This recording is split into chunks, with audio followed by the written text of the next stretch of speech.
नमस्कार मित्रांनो, स्वागत आहे तुमचं आमच्या या ऑनलाईन लर्निंग प्लॅटफॉर्मवर. आज आपण हेरिडिटी आणि इव्हॉल्युशन हा चॅप्टर पाहणार आहोत. बट याच्या पहिले तुम्हाला आर एन ए आणि डी एन एचं जे स्ट्रक्चर आहे त्याच्याशी थोडीफार जी इन्फॉर्मेशन आहे त्याला तुम्हाला रिकॉल करायचं आहे. त्याच्यासाठी आपण पहिले आर एन ए आणि डी एन एचं जे स्ट्रक्चर आहे त्याच्याशी रिलेटेड जे काही इन्फॉर्मेशन आहे ते पहिले पाहू आणि नंतर या चॅप्टरला आपण सुरुवात करू. कारण काही ठिकाणी तुम्हाला त्याच्याशी रिलेटेड जे तुमचं प्रिव्हियस नॉलेज आहे ते कामात येणार आहे. ठीक आहे. ओके, तर हे आहे आर एन ए आणि डी एन एचं स्ट्रक्चर आणि याच्यामध्ये तुम्हाला पाहायचं आहे की कोणत्या कोणत्या गोष्टी दिलेल्या आहेत आणि याचं काय म्हणजे कॅरेक्टरिस्टिक्स आहेत. ओके, तर आपल्याला माहीत आहे की डी एन ए जे आहे हे डबल हेलिकल आहे. ओके, म्हणजे डबल हेलिकल आणि हे सिंगल आहे. आणि याच्यामध्ये थायमिन असते डी एन एमध्ये आणि आर एन एमध्ये जे आहे ते युरेसिल असते. हा जो आर एन ए आहे तो डी एन एच्या स्ट्रँडमधून एका तयार होतो. ओके, आता हे जे सायटोसिन, ग्वायनिन, ॲडेनिन, थायमिन हे जे आहे ते हे नायट्रोजन बेसेस आहेत. ओके, आता हे नायट्रोजन बेसेसचे जे पेअर हे एकमेकासोबत हे दोन जेव्हा स्ट्रँड एकत्र येतात तेव्हा त्यांच्या पेअर बनतात आणि याच्यामध्ये असे बॉन्ड तयार होतात. ओके, आता हे न्यूक्लिक ॲसिडमध्ये बनलेले असतात. तर रिबोन्यूक्लिक ॲसिड जो आहे तो आर एन ए आहे आणि डिऑक्सी जो आहे तो डी एन ए आहे. पण आता जे जे डी एन ए आणि आर एन ए आहेत तर यांना हे जे बेस पेअर आहेत, ठीक आहे, हे फॉस्फेट बेस पेअर सोबत एकमेकांना जॉईन करून घेतात. तर एवढी इन्फॉर्मेशन तुम्हाला याच्याशी रिलेटेड असणं गरजेचं आहे. आता आपण सुरुवात करूया आपल्या चॅप्टरला. सो हेरिडिटी आणि इव्हॉल्युशन. हेरिडिटी म्हणजे काय, तर transfer of biological characters from one generation to the next generation. Okay, via genes. तर जीन्सद्वारे एका जनरेशनपासून नेक्स्ट जनरेशनमध्ये जे आपले बायोलॉजिकल कॅरेक्टर जे ट्रान्सफर होतात याला आपण हेरिडिटी म्हणतो. आणि याची सुरुवात जी आहे ते कोणी केली तर ते केली मेंडल यांनी. ओके, कधी तर 1886मध्ये, मीन्स 1886. ओके, 1886मध्ये यांनी सुरुवात केली. खूप सारं रिसर्च करून त्यांनी एक कन्क्लुजन काढलं आणि काही अंडरस्टँडिंग त्यांना झाल्या आणि त्यांनी हेरिडिटीविषयी काही लॉ आणि काही इन्फॉर्मेशन त्यांनी दिली. बट आता याच्यामध्ये जे आहे ते 1901मध्ये याच्यामध्ये काही चेंजेस होत होते आणि हे काही सडन जे चेंजेस होतात या हेरिडिटीमध्ये त्याला ह्युगो डी वॅरिस यांनी एक नाव दिलं. त्यांनी म्हटलं की म्युटेशनल थेअरी. याच्यामध्ये काय तर एखादा जे कॅरेक्टर्स आहेत ते तसेच्या तसे पास होताना काहीमध्ये जे आहे ते सडन चेंज होऊ शकतो. तर ते काय आहे, म्युटेशनल थेअरी. त्याच्यानंतर लगेच नेक्स्ट इयरमध्ये वॉल्टन आणि सटनने जे आहे एक ग्रासोफोरच्या सेल्समध्ये क्रोमोझोमची पेअर त्यांना आढळली. आता हे पेअर आढळल्यामुळे यांच्यामध्ये त्यांनी काही सुरू केलं तर रिसर्च सुरू केलं. बऱ्याच सायंटिस्टनी याच्यावर रिसर्च सुरू केलं आणि रिसर्च सुरू असताना हे जे क्रोमोझोम्स आणि जीन्स याच्या माध्यमातून हे कॅरी होतात हे लोकांना समजलं. आणि 1944मध्ये सायंटिस्ट ओसवर्ड ॲव्हेरी, मॅकलिन मॅककार्थी अँड कोलिन मॅकलिओड यांनी जे आहे ते हे प्रूफ केले की सगळ्या ऑर्गॅनिझममध्ये काय असते तर D N A as a genetic material असते. ओके, त्याच्यानंतर 1961मध्ये फ्रेंच जेनेसिस्ट होते, त्यांचं नाव आहे फ्रांकॉइस जॅकॉब आणि जॅक मॅनॅट यांनी एक मॉडेल तयार केलं. कोणतं, प्रोटीन सिंथेसिसचं. हे प्रोटीन सिंथेसिसचं जे मॉडेल त्यांनी तयार केलं हे कशामध्ये, बॅक्टेरियल सेलच्या मदतीने केलं.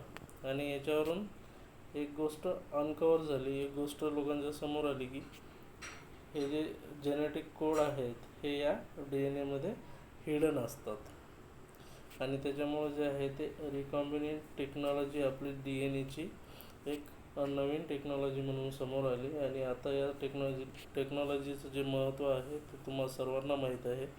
कारण खूप साऱ्या ठिकाणी याचा आज यूज होतो, जसं की DNA फिंगरप्रिंटिंग म्हणा किंवा डायग्नोसिस आहे किंवा हेरिडिटरी डिसऑर्डर्स आपल्यामध्ये जे आहेत त्याला रोखण्यासाठी वगैरे याचा उपयोग होऊ शकतो. ओके, तर हे काय झालं तर एक शॉर्टमध्ये हिस्ट्री झाली की आतापर्यंत म्हणजे कोणी कोणी कसे कसे शोध लावले DNA आणि DNA जो मटेरियल आहे तो एकदम आपल्याला कसा मिळाला याच्याशी रिलेटेड काही इथे इन्फॉर्मेशन होती ते आपण पाहिली. आता हे काम कसं करते हे आपल्याला पाहायचं आहे. तर इथे 3 टर्म दिलेले आहे. या 3 टर्मचं जे तुम्हाला मिनिंग आहे हे पहिले वर्ड टू वर्ड मिनिंग समजून घेणं खूप गरजेचं आहे. ट्रान्स्क्रिप्शन म्हणजे काय तर जे स्क्रिप्ट असते, स्क्रिप्ट म्हणजे काहीतरी लिहिलेलं, ते ट्रान्स्क्रिप्ट करणे म्हणजेच एका पेजवरून दुसऱ्या पेजवर लिहिणे, याला आपण ट्रान्स्क्रिप्शन म्हणतो.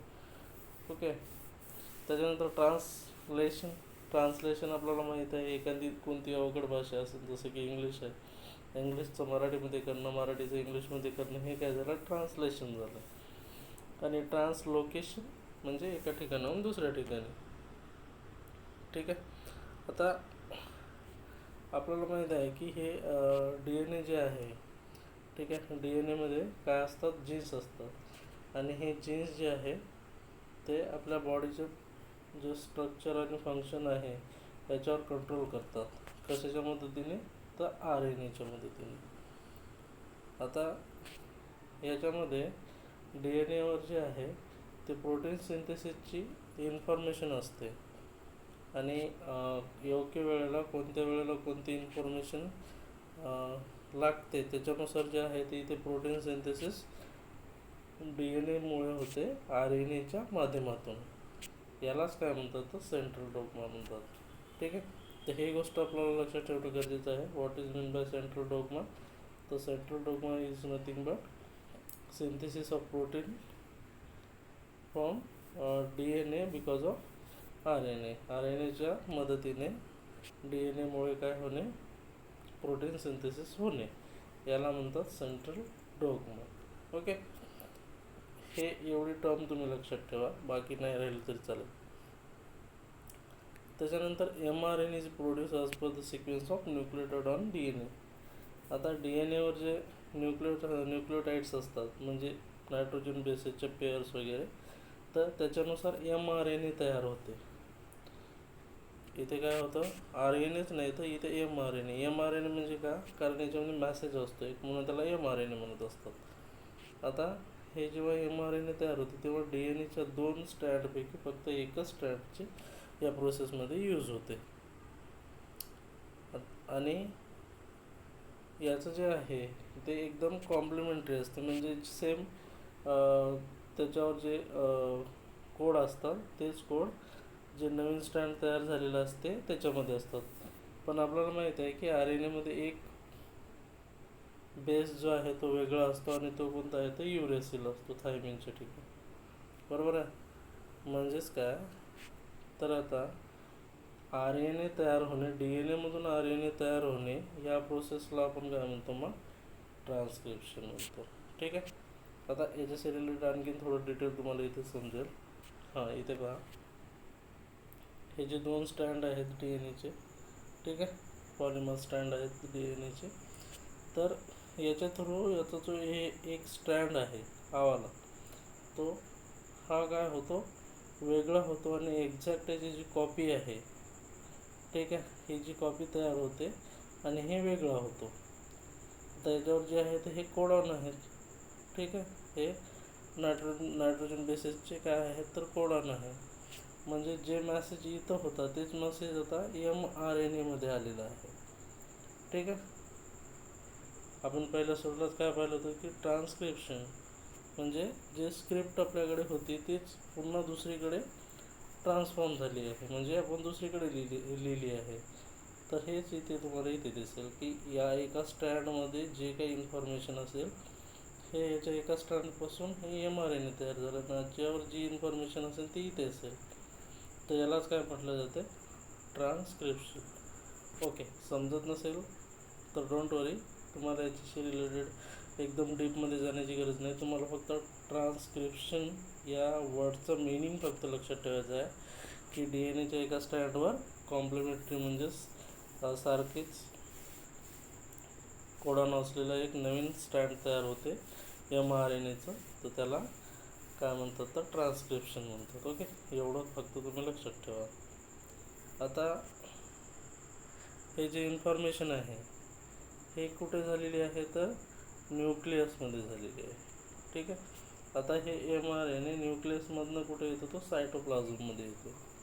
आणि सायटोप्लाझममध्ये जेव्हा येतो तेव्हा तो त्याच्यावर जे कोड मॅसेज आहे, कोडेड त्याच्यावर जे मॅसेज आहे जे DNA पासून आलेले आहे ते असते. आणि message content amino acid for codes. आता हे जे कोड आहे 3 याचा एक कोड असते आणि या कोडसाठी एक अमायनो ॲसिड असते. ठीक आहे. तुम्हाला हे इथे दिसतं व्यवस्थित. हे पहा, इथे 3 कोडॉन दिसत आहे तुम्हाला. म्हणजे हे जे 3 कोडॉन मिळून याच्यासाठी एक अमायनो ॲसिड आहे. असे 3 कोडॉन मिळून एक अमायनो ॲसिड तयार झालेलं आहे. असे थाउजंड्स ऑफ अमायनो ॲसिड जे आहेत ते एका ह्याच्यामध्ये असू शकतात. ओके. तर आता इथे पहा,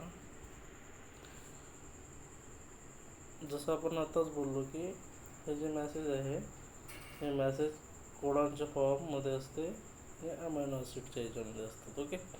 आता हे कोड जे आहे for amino acid consist of 3 nucleotides is called triple codon.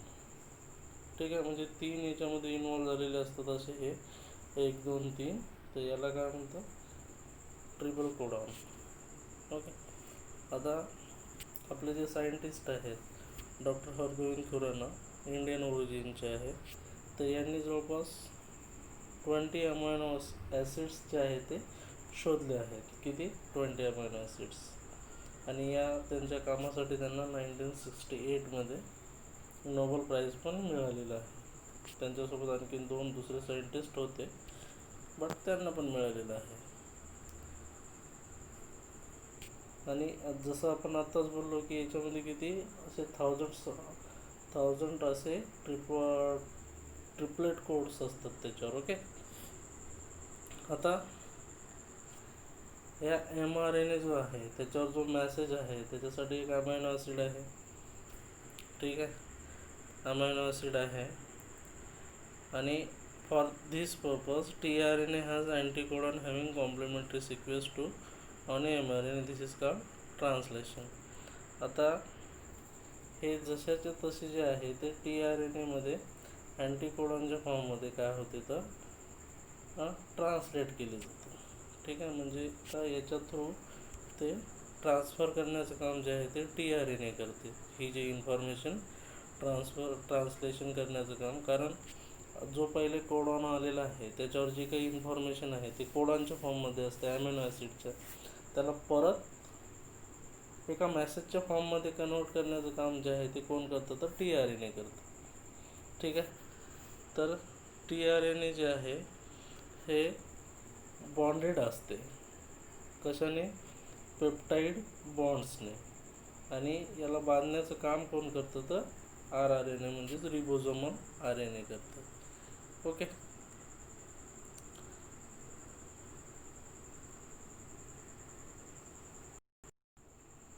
आता हे जे mRNA पासून जे tRNA तयार झालेलं आहे, tRNAमध्ये जे काही इन्फॉर्मेशन आहे हे rRNAने काय केलेले आहे, एकमेकाला पेप्टाईडच्या बॉन्डने बांधलेली आहे. पण हे आहे कशामध्ये, 3-3च्या कोडॉनच्या फॉर्ममध्ये असते. आपण आताच पाहिलं होतं की हे काय असते, ट्रिपलेट कोडॉनच्या फॉर्ममध्ये असते. आणि ते असं एक 1/1 जे आहे ते पुढं सरकते. आता यालाच आपण काय म्हणतो, तर ट्रान्सलोकेशन म्हणतो. ठीक आहे. नेक्स्ट टर्म जे आपल्याला लक्षात ठेवायचं आहे, म्हणजे आपण असं म्हणू शकतो की जे रिबोझोम्स जे आहे आता हे जी प्रोसेस आहे कोणती ट्रान्सफर होण्याची, तर ribosome keeps moving from one end of mRNA to other end by distance of one triplet codon. Okay, म्हणजे एक एक एक एक कोडॉन जे आहे हे ट्रिपलेटचं कोडॉन आहे, हे असं एक एक एक एक समोर सरकत जाते. याला काय म्हणतात तर ट्रान्सलोकेशन असं म्हणतात. ठीक आहे.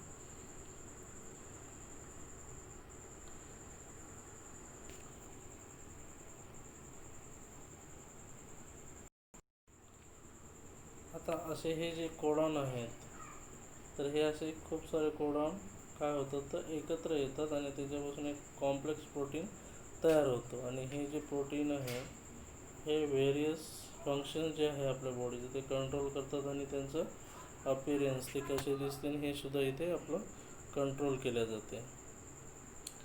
ओके.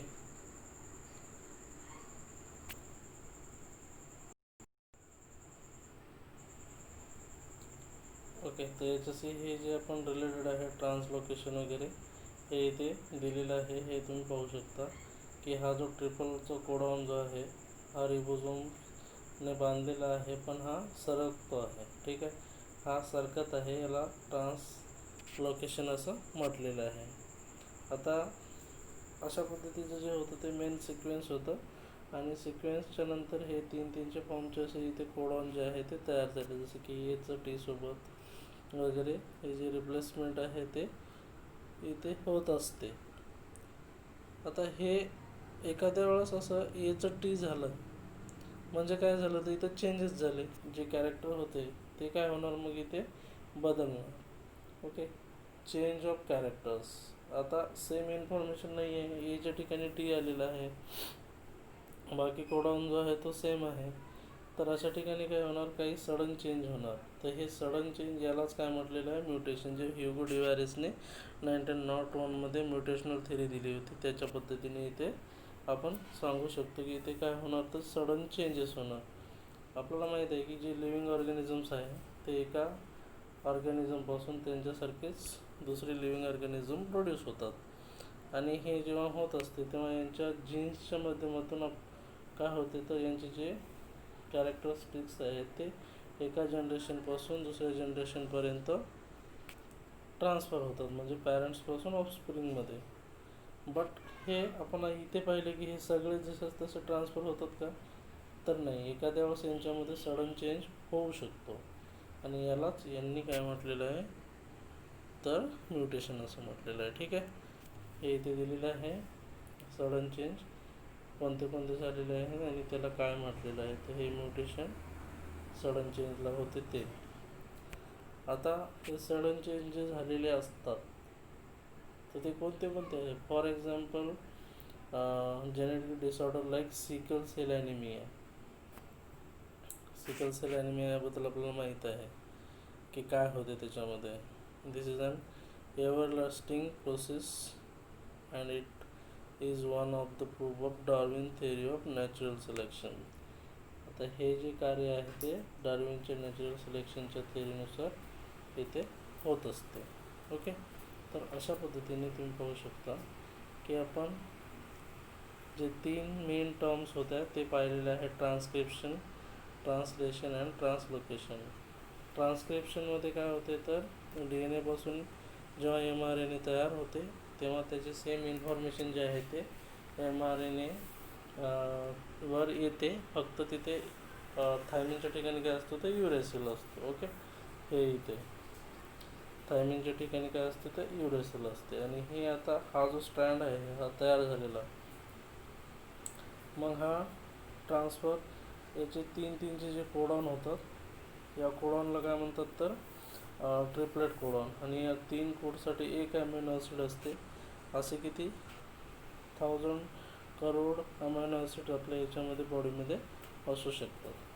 त्याच्यानंतर हे जे अमिनो ॲसिड आहे हे याला ट्रान्सफर करण्याचं काम जे आहे ते एकानंतर एक पुढं असं सरकण्याचं जे काम आहे ट्रिपल कोडॉनच्या मदतीने हे कोण करतं तर हे करतं tRNA म्हणजे ट्रान्सफर RNA. बट याला बांधून ठेवण्याचं जे काम आहे ते कोणी केलं तर RNA म्हणजे रिबोझोमल RNA केलेलं आहे. ओके. तर आता याच्यामध्ये तुम्ही पाहता की आता हे जेव्हा म्हणजे एका ठिकाणाहून दुसऱ्या ठिकाणी जात आहे तर ते काय झालं तर मग ते झालं ट्रान्सलोकेशन. आणि जेव्हा याचे स्टँड एकत्र येतात आणि त्याच्यानंतर जी इन्फॉर्मेशन आहे ते पुन्हा रिकलेक्ट होते तर तेव्हा ते काय होते तर त्याचं त्याचं ट्रान्सलेशन होते. ठीक आहे. म्हणजे जी इन्फॉर्मेशन mRNA मधून आलेली आहे ती नंतर रिबोझोमल RNAच्या मदतीने ती काय होते तर ट्रान्सलेट होते. पण याच्यामध्ये कधी कधी जे आहे ते सडन चेंजेस आपल्याला पाहायला मिळू शकतात. त्याच्यामध्ये एखादं कॅरेक्टर जर चेंज झालं तर तिथे काय होते तर चेंजेस होतात आणि याला काय म्हटलं गेलं आहे तर म्युटेशन असं म्हटलं गेलेलं आहे. ओके. तर हे अशा पद्धतीने आपण ट्रान्सलेशन, ट्रान्सक्रिप्शन आणि ट्रान्सलोकेशन हे पाहिलेलं आहे. सोबत म्युटेशनल थेअरी आपण पाहिलेली आहे. आणि याचं जे एक्झाम्पल आहे ते डिसऑर्डर आपण ते पाहिलं आहे, सिकल सेल ॲनिमिया, की हे म्युटेशनचं एक एक्झाम्पल आहे. तर हे होती याच्याशी रिलेटेड काही माहिती. आता आपण याच्याशी रिलेटेड नेक्स्ट माहिती पाहू.